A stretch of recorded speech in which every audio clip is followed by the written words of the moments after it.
Dans cette vidéo, je vais vous expliquer pas à pas tout mon plan. Donc, du début, comment je procède pour faire des analyses, comment j'établis mon plan de money management, et en dernier lieu, on va voir comment j'arrive à gérer efficacement mes positions, que ce soit pour l'intraday ou bien les swings. Donc, nous allons aborder tous ces trois aspects et nous allons essayer de toucher les points les plus cruciaux pour vous permettre d'efficacement exploiter votre stratégie et en tirer un maximum des bénéfices possibles. Sans plus tarder, on va passer au premier point qui est les plans d'analyse. Alors, il faut savoir que pour bien analyser le marché, il faut bien sûr non seulement comprendre les unités de temps importants qu'il faut utiliser, mais aussi on a besoin de deuxièmement avoir des niveaux clés. Mais si j'ai fait une bêtise, mais voilà, là on est sur les deuxièmes points. C'est que j'ai dit inversé à un moment donné, vous comprenez. Donc là on est au troisième point. Voilà, donc premièrement on va parler de la structure du marché. Lorsqu'on fait des analyses, c'est important de savoir si on est dans quelle tendance. Est-ce que la tendance elle est haussière ou est-ce que la tendance elle est baissière, et ou même est-ce que la tendance est neutre, puisque comme vous le savez certainement, on distingue trois types de tendances. Soit les marchés sont en train de consolider, là on parle des tendances neutres, soit les marchés sont en train de monter, soit il est en train de descendre. Et c'est important de savoir comment identifier la tendance vis-à-vis des unités de temps spécifiques, et je vais vous expliquer pourquoi. Deuxièmement, on a les zones clés ou les key zones. On va en parler sûrement dans la partie pratique. On va essayer d'en parler puisqu'on en a parlé dans d'autres formations qu'on a eu à lancer, sûrement des formations gratuites qui sûrement ont été partagées dans la communauté. Si c'est votre première fois de regarder notre vidéo, sachez qu'on a une formation totalement gratuite qui change littéralement les trading de tout ce qui vraiment la prenne au sérieux. Et donc je vais vous inviter à vérifier dans la description de cette vidéo pour essayer de voir comment vous pouvez profiter de la formation gratuite. Troisièmement, on a la liquidité.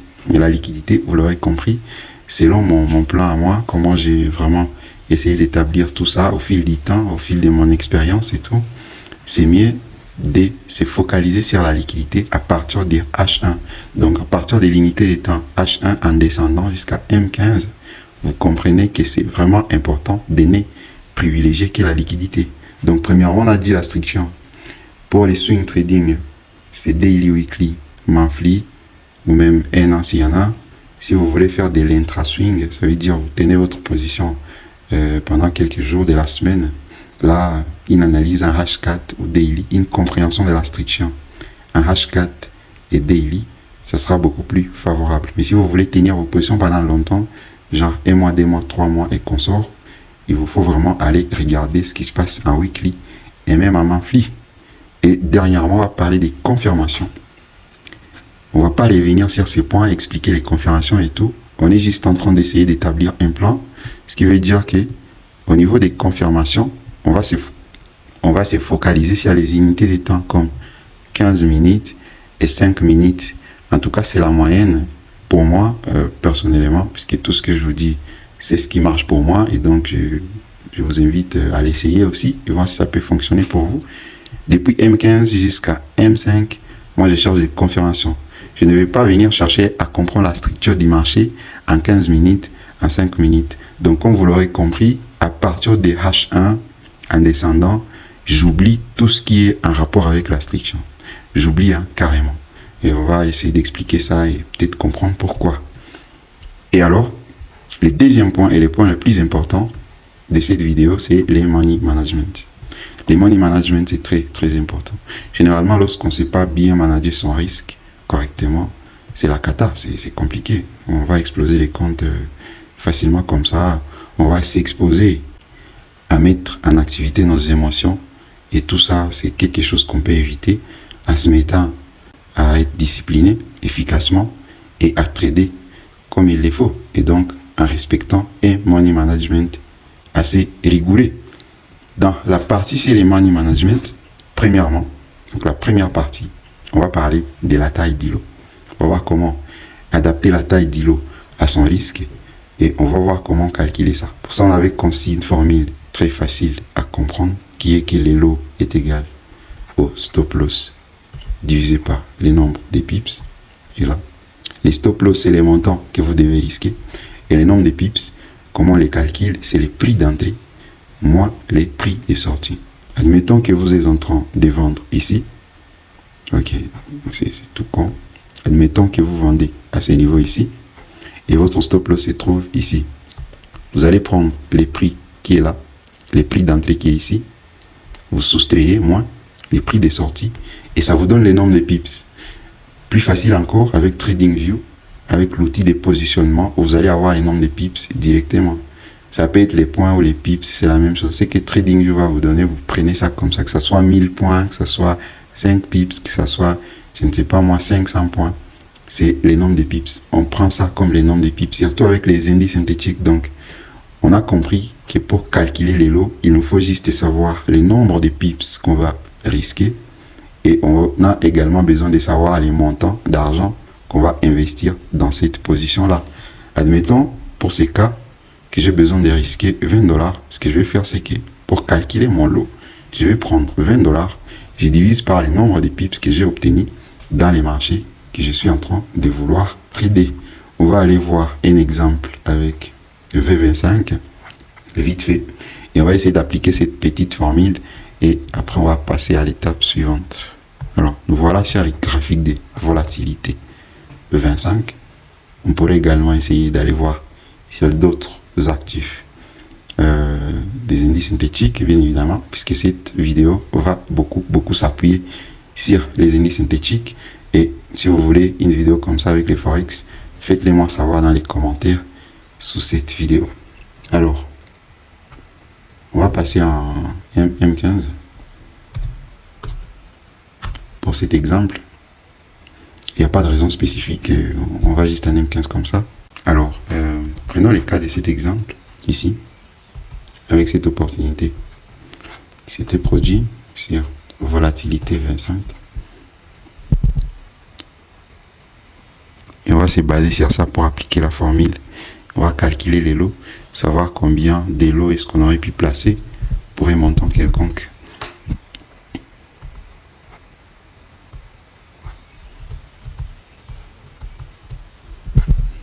Prenons par exemple ici. Alors, il n'y a rien de vraiment spécifique. Ici, c'est juste pour exemple. Ce qui fait qu'on ne va pas trop se mettre à rentrer en profondeur pour mettre en évidence l'entrée et tout. C'est juste pour un exemple. Donc, on a les points d'entrée ici. On a les niveaux des stop loss qu'on va mettre en rouge là-bas. Et puis, généralement, nous, nos positions, elles vont être des positions en attente. Ce qu'on va faire, c'est qu'on va se placer avant même que les prix n'arrivent dans notre zone. Alors, admettons ici que les prix n'est pas encore arrivé dans la zone. Ce qu'on va faire, c'est qu'on va prendre les points d'entrée qui est là-bas et les points de sortie qui est là-bas. On fait la différence des deux. Les prix d'entrée, dis-moi moins les prix de sortie, ça va nous donner un nombre de pips et on va se servir de ça pour calculer les lots. Déjà, la deuxième, ça c'est la première possibilité en fait. Deuxième possibilité, c'est que vous pouvez simplifier ces calculs en utilisant l'outil de positionnement. Pour ce qu'on va prendre l'outil de position longue ou bien l'outil pour les buy, appelé communément l'outil de position longue, et on va essayer de voir combien de pips ça nous donne directement, parce que là c'est automatique. Ok, on fait monter ça à notre prix de sortie et directement là on voit clairement qu'on a un stop loss de 1,47 pips. C'est normal, c'est V25, c'est un marché pas vraiment volatile, pas trop volatile. Donc pour calculer les lots maintenant, ce qu'on va faire, c'est que puisqu'on sait déjà que les prix, dis-moi les lots est égal, on sait déjà que lot égale à SL divisé par pips. Et on a maintenant qu'à remplacer. Pour savoir les lots qu'on va risquer, admettons qu'on a besoin de risquer 50 $ pour cette opportunité. Ce qu'on va faire, c'est qu'on va prendre 50 $, on divise par les nombres de pips qu'on a obtenus. Et pour notre exemple ici, on a trouvé 1.47. Disons, arrondissons par à 2, par conversion. D'accord? Mettons qu'on avait un stop loss de 2 pips là-bas. Ce qu'on fait, c'est qu'on va prendre notre stop loss qui est de 50 $, on divise par 2. Les nombres de pips, c'est 2. Et là, on va mettre un lot de 25. Tout simple. Et si jamais les prix touchaient les stop loss, on va perdre exactement 50 $ et pas un centime de plus. Voilà. On va essayer d'appliquer les mêmes exemples sur un autre actif au choix. Et pour ces cas, on va vraiment s'appuyer sur... là, on est sur volatilité 100. Ok, effacer un peu ça. Génial. Alors, admettons, si on veut ça, qu'on s'était placé quelque part ici, par convention.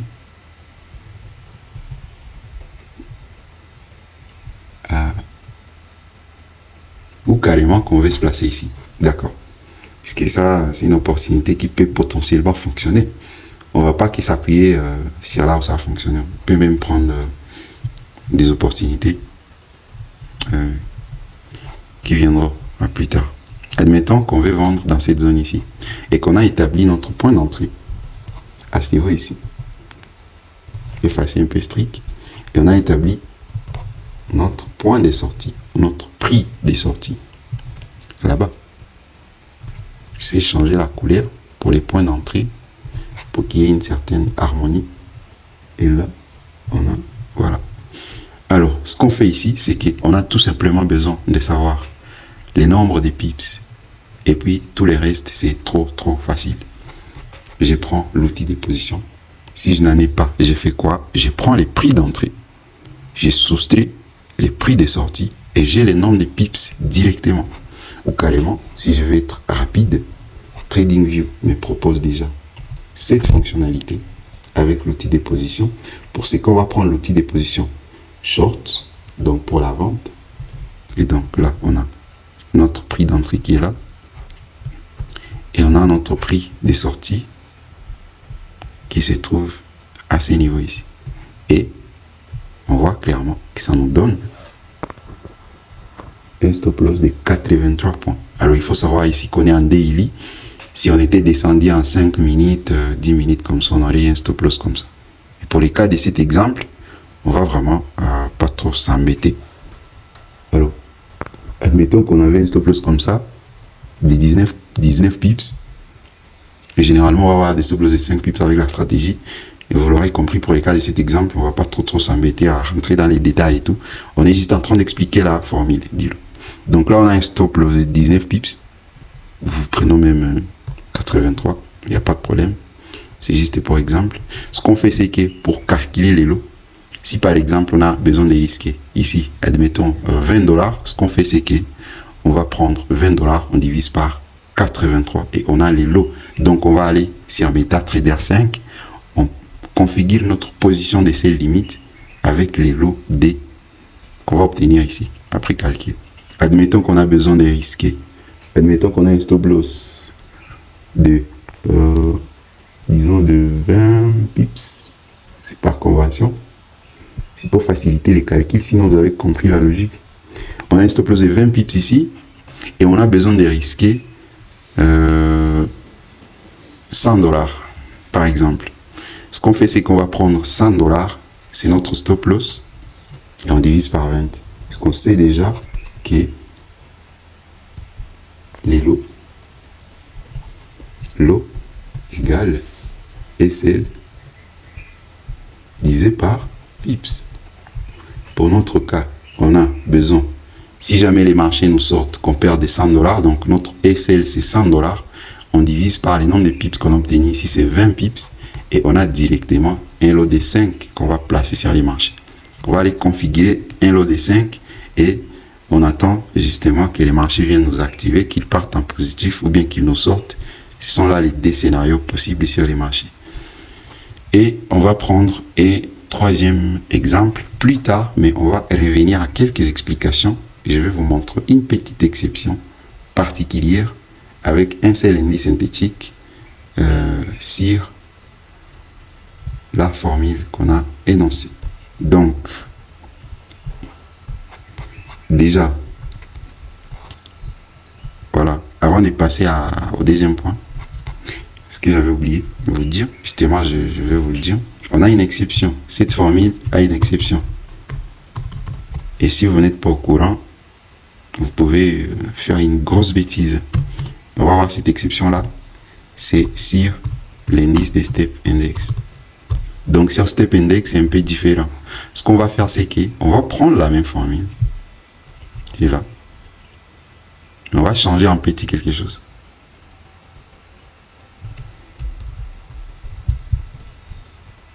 C'est la même formule, mais à la fin, on va ajouter les tout divisé par 10. Vous allez les comprendre comme ça. Parce que généralement, sur Step Index, les lots qu'on va obtenir, il va être 10 fois plus supérieur que les lots qu'on aurait pu obtenir normalement. Contrairement à tous les autres indices synthétiques. Que ce soit V75, que ce soit Multistep, que ce soit Jump, que ce soit Range Break, que ce soit Boom, Crash et tout. C'est la même formule à l'exception des Step Index, là où à la fin tout simplement, les résultats qu'on a obtenus, on doit encore diviser par 10. Donc, si vous avez voulu risquer 10 $, vous avez un stop loss de 2 pips sur Step Index, vous appliquez la formule et vous trouvez que vous devez vous positionner avec le lot de 5, ça veut dire que vous risquez 100 $ au lieu de 10. Et donc, pour être vigilant, vous allez encore diviser par 10, ce qui vous fera l'eau de 0,5. Et pour ces cas, vous risquez justement 10 $. On va essayer d'aller appliquer ça sur Step Index pour une meilleure compréhension.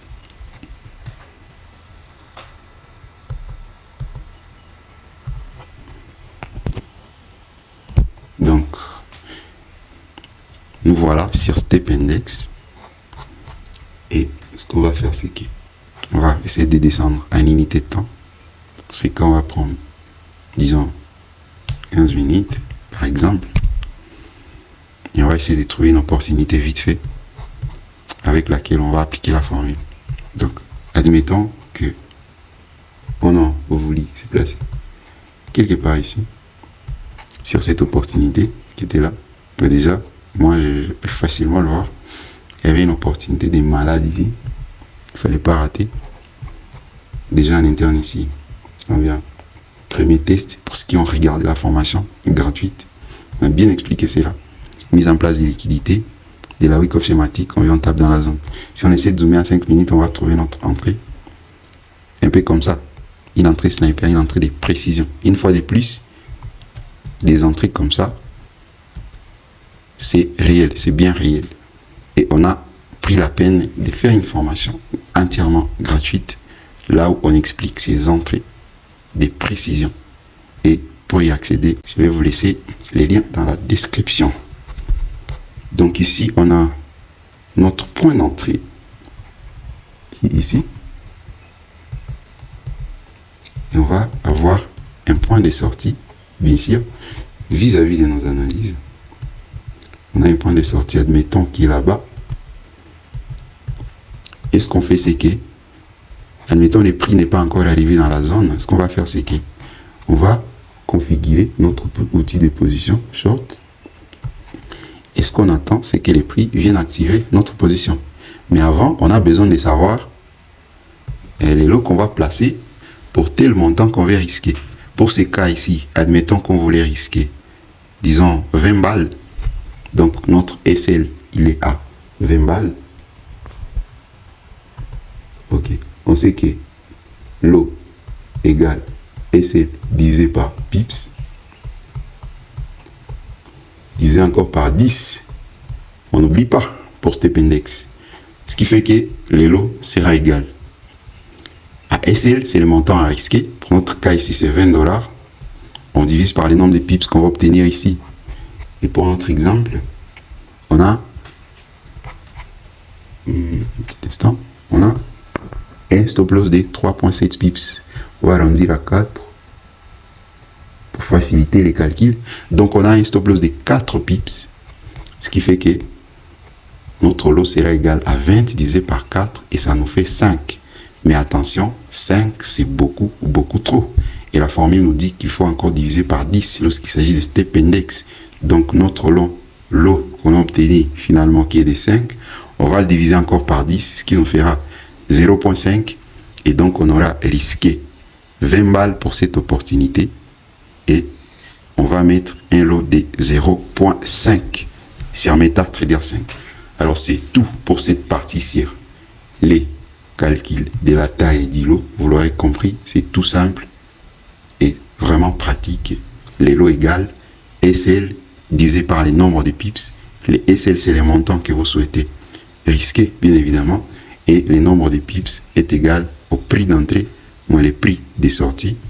Et on a compris qu'avec l'outil de position sur TradingView, on peut facilement simplifier ces calculs-là. Et si on n'a pas TradingView, si on travaille sur MetaTrader 5, on n'a juste qu'à prendre notre calculatrice et on effectue ces simples calculs vite fait.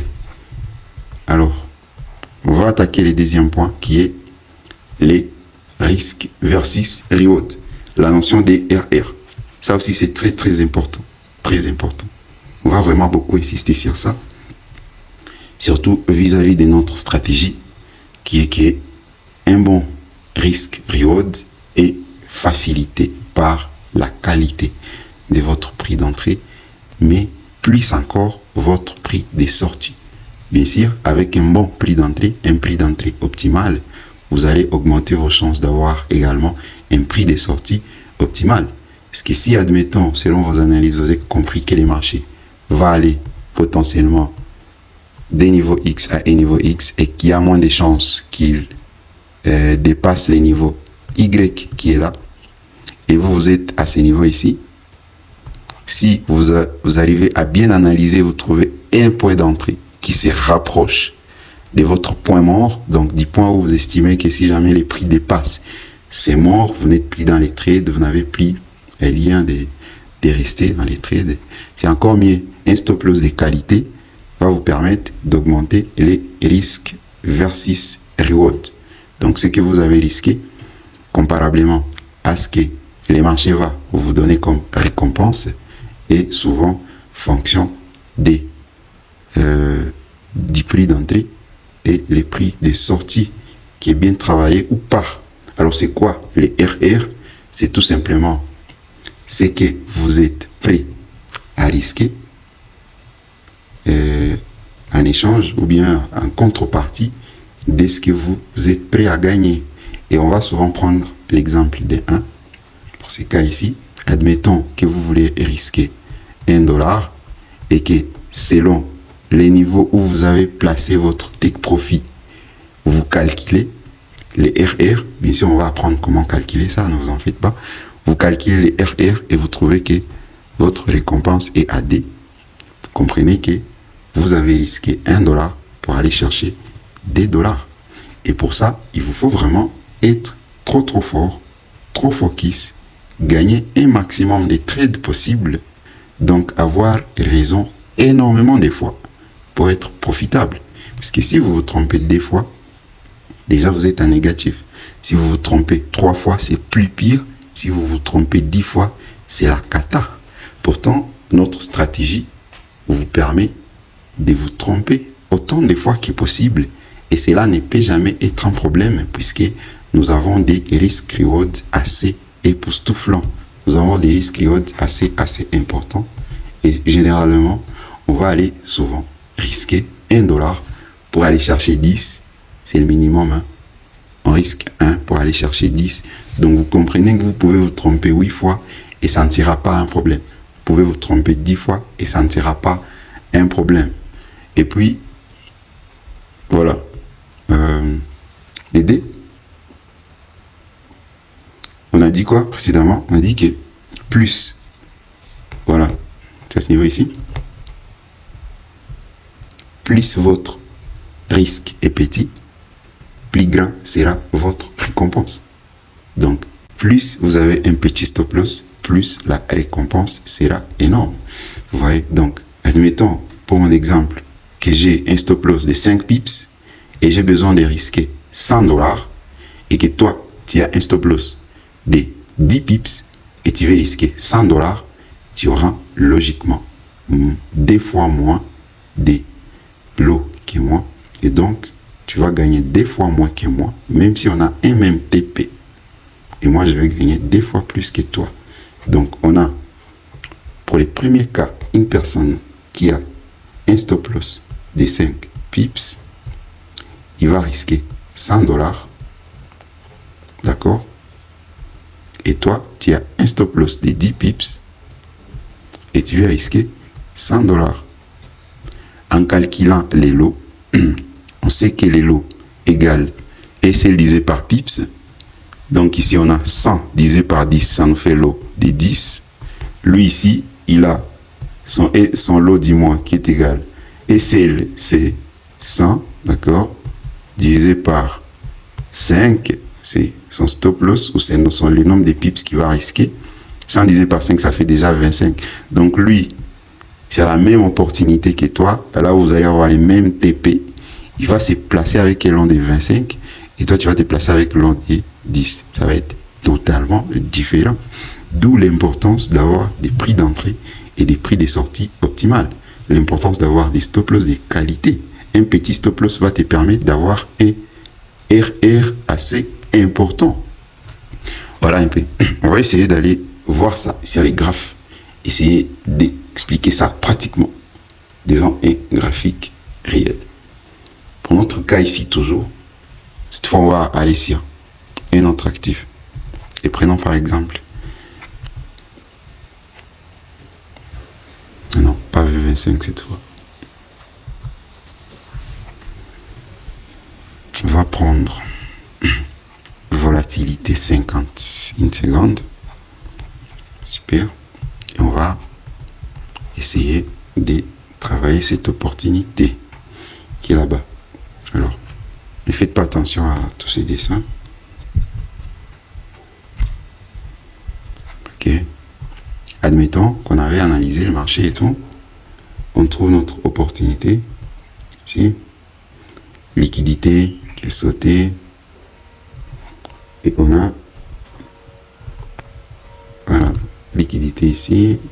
On met ça au milieu. On a la liquidité qui saute ici et on a les niveaux où on va se placer, qui part ici en interne. Voilà. Super. Alors c'est par convention, hein. Faites pas attention à tout ça. On a notre position à ce niveau ici, quelque part ici. Voilà. On a les points d'entrée ici. On a les points d'entrée à ce niveau ici. Et on a les stop loss là-bas.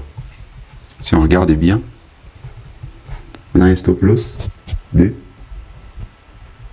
1852 points. Alors souvent moi perso je vais avoir des stop loss de 700 points, 1000 points maximum sur l'actif de volatilité, volatilité 50 une seconde. Donc on a notre stop loss ici qui est à, on va arrondir à 500 points, 500 pips par convention. Voilà, donc on est à 500. On a un stop loss de 500 points. Et puis, quelqu'un d'autre, lui, il a les mêmes points d'entrée et les mêmes TP que moi, sauf que il y a une différence. Lui, il a un stop loss de 1000 points. Voilà, ok. Il a un stop loss de 1000 points. Il est quelque part là-bas. Ces deux personnes ont les take profit à ce niveau ici. Notre TP sur cet intact, sur ces niveaux de liquidité, il faut savoir que pour mieux fixer vos targets et tout, vous avez besoin de targeter les liquidités. D'ailleurs, j'avais oublié de le dire, ça devrait normalement faire les sujets aussi dans cette vidéo. Parce que c'est important de savoir où entrer et c'est important également de savoir quand sortir. Et puisque nous, on est des traders qui se concentrent beaucoup plus sur la liquidité, on a compris que les marchés se déplacent des niveaux de liquidité à un autre. Les marchés vont de liquidité en liquidité. Et on a également compris que la liquidité, souvent, elle va se trouver au niveau des highs ou au niveau des lows. Pour ces cas ici, on sait que sur ces lows ici, il repose de la liquidité. Donc on va targeter ici, on va mettre notre take profit juste sur ces lots ici. Lui aussi met son target sur ces lots. Donc les deux personnes, ils ont eu les mêmes points d'entrée, ils ont les mêmes niveaux de take profit. Mais la première personne a un stop loss des 500 pips, des 500 points. On va pas trop s'embêter, 500 points ici, ici 1000 points. Et puis les deux personnes vont risquer la même somme. La première personne, elle va risquer 100 balles. Et pour calculer les lots, qu'est-ce qu'il va faire? Il va prendre SL divisé par le nombre de pips. Son nombre de pips, c'est 500. Qu'est-ce qu'il fait? Il prend 100. C'est son SL, c'est le montant à risquer. Il divise par 500. Ça lui fait automatiquement un lot de 0,5. Déjà, c'est tout simple, j'imagine. 100 $, on divise par 500. On supprime les D0. Il nous reste 1 sur 5. 1 sur 5, c'est combien déjà? C'est 5 fois 10 exposant moins 1. Donc 0,5. Voilà. 0,5. Il va se placer ici avec l'eau de 0,5. Et là, il attend calmement que les marchés évoluent.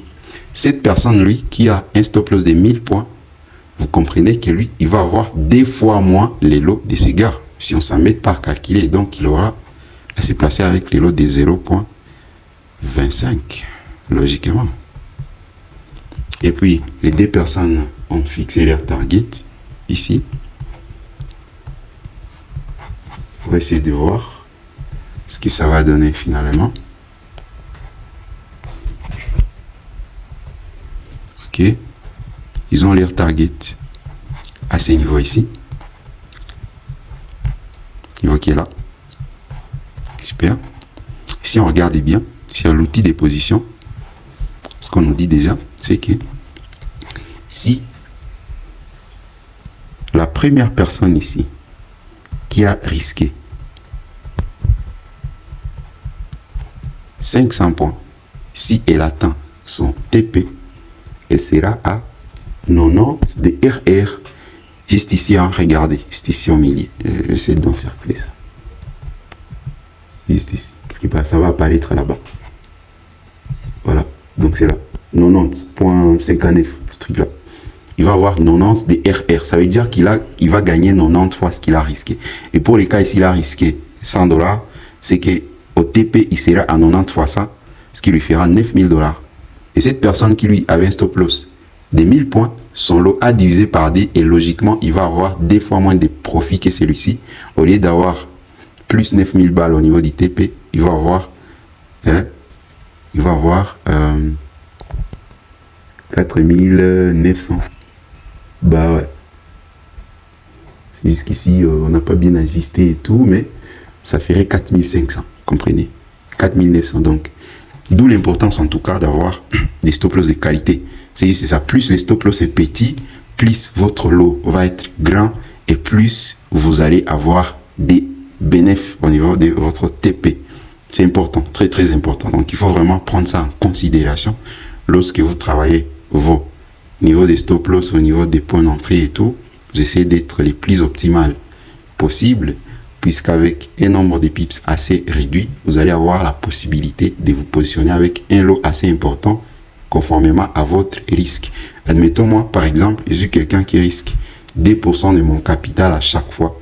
Ce que je vais faire, c'est que 2%, c'est statique, ça ne varie pas, mais si le capital augmente, ça va varier en fonction d'argent. Ça va rester 2%, mais l'argent, ça va varier. Si aujourd'hui, je traite en compte de 5000 balles, 2%, c'est déjà, je sais pas moi, combien, 2 fois 1000, 500, 5000, 1000, 10 000 et tout, 2%, c'est 200, enfin, je crois, 200 balles. J'ai un stop loss de 200 dollars, d'accord? Et puis, voilà. Ok, c'est ça. Donc, j'ai un stop loss de 200 dollars. Mais si jamais mon capital il monte à 1000 dollars, j'aurai un stop loss de 400 balles et bien évidemment, ça va rester 2%. Donc voilà. On va aller sur le troisième point qui est le trade management. C'est le deuxième point de cette vidéo. Et c'est les points les plus importants. Enfin, disons, c'est aussi un point important dans ce sens. On va se poser 3 questions basiques. La première question, c'est de savoir quand est-ce qu'on se met à BE. Parce que c'est important de savoir protéger sa position. Et cette question est un peu difficile à répondre. Parce que pour que je réponde à la question de façon plus globale, de façon plus compréhensible pour tout le monde, et logiquement, il faudra vraiment que je tienne compte de beaucoup de critères. Mais il y a un point commun pour tout le monde, c'est que déjà, pour bien se mettre à BE, on va attendre que les prix puissent aller casser une structure. Si on peut prendre ça de façon beaucoup plus basique. Admettons, on était en train de monter, je trouve mon opportunité qui est quelque part là-bas, j'entre en position à partir d'ici. À partir du moment où vient BOS, la structure ici, je peux mettre déjà à BE. Je mets ma position A, B, et je déplace les stop loss à break even à partir du moment où on casse la structure ici. Mais pour les plus avancés, pour toutes ces personnes qui ont eu accès à notre mentorship, on va leur dire qu'il y a des critères. Et ces critères-là, on les a bien évidemment énumérés dans la formation complète. Voilà, donc, deuxième point, on a comment fixer les TP. On a parlé de ça précédemment. On sait que les prix vont des liquidités en liquidité et généralement, la liquidité, elle se trouve au niveau des highs et des lows sur les marchés. À ce niveau ici, il y a de la liquidité, il y a de la liquidité ici, il y a de la liquidité là-bas. Donc si on a vendu ici, c'est logique de placer son take profit ici, peut-être là-bas, ou même ici, ou même là-bas. Ça dépend de vous. En tout cas, les stop loss, on va les placer au niveau des highs et des lows. Si on entre ici, on met les TP sur ces highs ici. On met les TP sur ces highs ici. On peut mettre les premiers TP ici, deuxième TP là-bas. Ça dépend si on a assez de capital pour prendre une position assez importante et faire des clôtures partielles selon les différents niveaux des take profit. Voilà. Et les derniers points, c'est est-ce que c'est important de prendre plusieurs trades. Alors ça dépend de votre personnalité. Mais une chose qui est sûre et certain, vis-à-vis de mon expérience, souvent prendre beaucoup de positions, c'est trop s'exposer. Parce que généralement, lorsqu'on fait ça, à un moment donné, on va perdre les contrôles et on va oublier la notion de gestion des risques. On va se mettre à sell, sans arrêt. On va se mettre à buy émotionnellement. Et ça, c'est pas du tout bien. Donc, ce que je conseille aux gens, c'est qu'il faut calculer efficacement votre risque. C'était le sujet de toute cette vidéo. C'est important donc de conclure avec ces points. Il faut savoir que c'est bien, c'est beaucoup plus optimal de se placer avec une seule position ou peut-être même deux si